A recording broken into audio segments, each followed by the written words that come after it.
मातंग समाज शिकला नाही, त्यामुळे त्यांना आरक्षणाचा फायदा होत नाही असं वारंवार बोललं जात होतं। मातंग समाजाच्या शैक्षणिक अधोगतीची मुळं ब्रिटिशकालीन गुन्हेगार जमाती कायद्यात रुतलेली आहेत। 1871 मध्ये ब्रिटिशांनी एका विशिष्ट विचारसरणीतून मातंग समाजासह अनेक लढाऊ जातींवरती जन्मजात गुन्हेगार असा शिक्का मारला।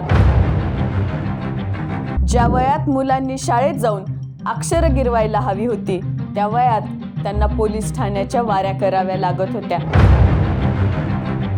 1871 ते 1952 या 80 वर्षाच्या काळात सुमारे 4 पिढ्या हा समाज शिक्षणाच्या प्रवाहापासून पूर्णपणे तुटलेला होता। हा मागासलेपणा नैसर्गिक नाही, तर तो कृत्रिमरित्या कायद्याच्या माध्यमातून लादलेला होता।